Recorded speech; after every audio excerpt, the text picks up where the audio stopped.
20 থেকে 30 জন লেবারের প্রতি ঘন্টা কাজ উঠানো যায় একটা মেশিন, আরো বেশি উঠানো যায়। তো আমরা সিটি কর্পোরেশন উন্নত হয়েছে। সিটির মাঝে মেশিনটা আমরা কোনো দেখছি না, এটা তো বাইরে দেশ। এই যে আনছেন মেশিনটা, এটা হলো দেশ হলে এটা গৌরব। খুব খাসরা আছে, খাসরা মানে শেষ নাই। ময়লা আবর্জনা পড়িয়া ফেনা জনিয়ে কুজ হয়ে গেছে। এই জায়গাটা নষ্ট করছে, ইয়া আশপাশে বাড়ির মানুষ ময়লা ফেলাইছুন, এরপরে বা চিন্তন মেফি ফেলাইছুন। যে আশপাশে যারা নোংরা মনমানসিকতার মানুষ যারা আছে, এরা যাতে ফুসফুস নষ্ট না করে। আজকে কায়ুম সাহেব যে কথা কইয়া গেছেন, যদি কেউ ময়লা ফেলায় তার প্রতিবাদ আমরা করতাম না, দরকার মারা লাগলে মারমু। এখানে আমার এখানে আপনার সম্পত্তি না, আপনার সম্পত্তি থাকলে আপনি আপনার সম্পত্তি আপনি সুন্দর রাখবা, এগুলো আপনার দায়িত্ব। আমরা তো আগে গোসল করতাম, পরিষ্কার থাকছে। এখন বর্তমানে বাদা খাদা ফেলাইয়া আর ইয়া নষ্ট হয়ে গেছে, পানি নষ্ট হয়ে গেছে। এখন আলহামদুলিল্লাহ খুব ভালো, সাইটে দিয়ে গ্রিল লাগানি হইব, খুব উন্নত হয়েছে আলহামদুলিল্লাহ। দেখলাম তো আমরা সিটি কর্পোরেশন উন্নত হয়েছে, আরো উন্নত হইব আশা করা যায়। এটা হচ্ছে হাই পিস্টন গাড়ি, এটা হচ্ছে ভাসমান অবস্থা থাকে, ময়লা ফেনা আবর্জনা এগুলো পরিষ্কার করে, বিভিন্ন ডুবা পুকুর এগুলো আর কি। এটা তেল দিয়ে চলে, ডিজেল। প্রতি ঘন্টায় আনুমানিক 10টার মতো, 10 লিটার এরকম। সিটির মাঝে উন্নত যে মেশিনটা আমরা কোনো দেখছি না, এটা তো বাইরে দেশ। অনেক অনেক ধন্যবাদ, মেম্বার সাহেবের বেশিরভাগ ধন্যবাদ।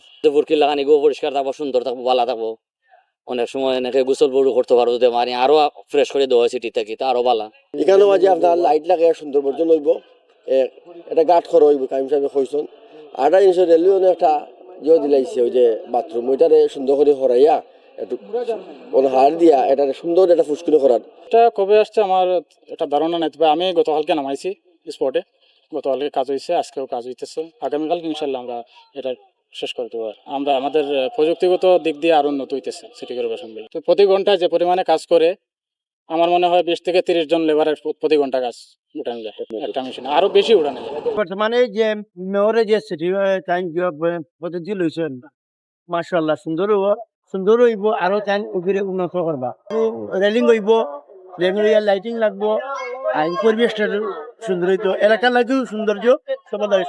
সিটি কর্পোরেশনের প্রশাসক আব্দুল কাইম ভাই, তাদের ধন্যবাদ যে তান চেষ্টায় এখন যাওয়ার সময় তাই দেখছেন যে একটা ফুসকুনি, সুন্দর ফুসকুনি আছে। এই ফুসকুনিটা যাতে ময়লা আবর্জনা মশা ওই যে আমরা পরিষ্কার করাইছি, আর 1-2 বার করাইছি, কিন্তু ওই যে কিছু ফোনা থাকি যায়, আবার হয়ে যায়। এর লাগে আমরা দাবি হইল গিয়া এই ফুসকুনিটা আগের মতো প্রাণ ফিরিয়ায় আমরা এলাকাবাসী থেকে পক্ষ থেকে আমরা যতটুকু লাগে সহযোগিতা করবো। সিটটা তো উন্নত করে, তো বালার লাগে, আমরা বালার লাগে তো করে। পানি জমলে তো বালা থাকবো, পানিটা রাস্তাঘাটে তো পানি জমতো না, বা বালা থাকবো। এটা তো বাইরের দেশে করে, এটা বাইরের দেশের, এটা বাস্তবে এখন দেখলাম, এটা আমার দেশের উন্নয়ন।